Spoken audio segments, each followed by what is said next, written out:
Kumusta mga kabuli, ani Idja? Ngayong araw nga mga kabuli, nandito lang tayo sa bahay for today's video dahil magluluto nga ako ng ginataang papako. Nahuli ko nga ito nung isang araw nung ako'y namingwit at na-stack na nga sa refrigerator ng isang araw, kaya naman lulutuin ko na ngayong araw. Kumuha na nga ako dito ng gunting tsaka itong plies para tanggalin ang balat ng papakol o papaagad. Noong una nga'y nahihirapan din talaga ako sa pagtatanggal ng balat ng mga papakol dahil napakahirap naman talaga. Dahil napakakunat nga naman talaga ng balat nito, mas makunat pa sa kilala mong makunat na parang balat ng baka. Nang ginamitan ko na nga ng plies at gunting at utak ay nalaman ko na ganito lang din pala kadali magbalat ng papakol. Pagkatapos ko ang nagunting ang palikpik at buntot ay ginamitan ko na nga ito ng plies. Tineriter ko nga lang ng plies itong balat ng papakol na parang tingay napakabilis nang natanggal yung balat. Pagkatapos ko nga matanggalan ng mga balat itong mga papakol ay nagready na nga rin ako dito ng gagamitin kong ricado. Ginayad-gayad o chinap-chap ko na nga rin itong sibuyas, pagkatapos tinaltatal ko na nga itong luya na parang dinaanan ng pison. Isunod ko na nga rin tinaltal itong kapirasong bawang dyan, pagkatapos kumuha na nga ako ng siling haba at itong pamintang narmek o durog. Pagkatapos ko nga na-ready itong mga ricado ay dumakot na nga rin ako dito ng uling para masimulan ko ng makapagpatingas dito sa aming improvised na kalandi uling. Naubusan nga pala kami ng kahoy na panggatong, kaya naman bumili na lang muna ako ng isang sakong uling na kulang pa ata sa sukat. Nakakaubos nga talaga ng panggatong ang bigas, kaya naman sa susunod hindi na ako bibili ng bigas para hindi maubos ang aming panggatong. Puro Diyos.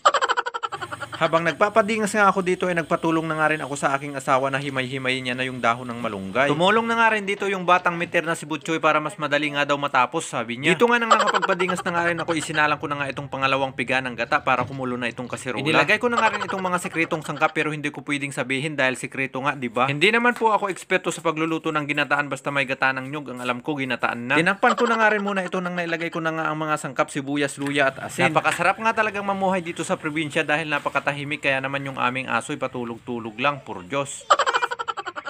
Bukod sa napakatahimik nga dito sa probinsya, napakasarap din lumanghap ng hangin, walang polusyon, basta wala lang umutot. Dito nga nang kumulo na nga rin itong kaserula ay nilagay ko na nga itong aking pangsahog na papakol sa lulutuin kong ginataang dahon ng malunggay. Ilang piraso din naman kasi itong isdang papakol, mas marami pa yung dahon ng malunggay. Nilagyan ko na nga rin ito ng pamintang narmak o durog, pagkatapos nilagyan ko na nga rin ito ng magic sarap para hindi bumaliktad ang lasa. Nang medyo balanse na nga sa aking panlasa ay nilagay ko na nga rin itong siling haba, pagkatapos nilagay ko na nga itong dahon ng malunggay na aking gagataan na una na yung pangsahog. Tinakpan ko na nga ulit muna dito para mas madaling kumulo at dito nga ay naluto na. Kapag nagluluto nga ako ng ginataang papakol, gusto ko yung medyo nadurdur yung isda kasi mas masarap. Pinirstikim ko na nga rin muna dito yung sabaw para malaman ko kung saan ako nagkurang-kurangan. Puro Diyos na namit. At dahil nakapagluto na nga rin tayo ng ulam, agad na nga rin akong sumandog dyan. Alangan hintayin pa naming lumamig. Tara mga kabulay, sumandog na rin kayo ng inyong kanin at kakain na tayo. Mga tamoy na mga kapuli. Pabidyoin mo eh. Ang si Butchoy nagsandok yan lamang.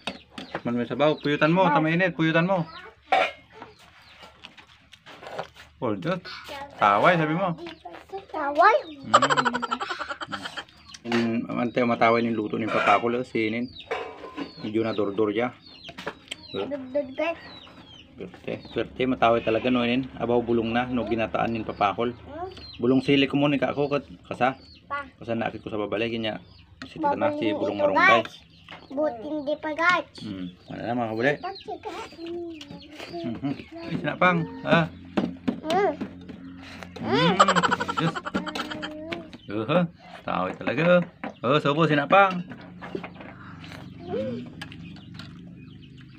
Por Diyos. Taway sabaw. Guys, napapakol. Butchoy. Sticker. Taway sisi, laman lubnan, papakol. Napakol. Ano? Gusto ko nga lang ulit magpasalamat sa inyo mga kabuli dahil sinubaybayan nyo na naman itong aming maikling itinampok na pelikula hanggang dito sa dulo. Sa mga palaging nagla-like at nagko-comment at nag-share ng aming mga video, maraming salamat po. At kung napatawa at napangirsi na naman namin kayo sa video naming ito mga kabuli, sana wag nyong kalimutang i-like at i-share itong aming video. Hanggang dito na lang po, kita-kits na lang po ulit tayo next episode. Por Diyos.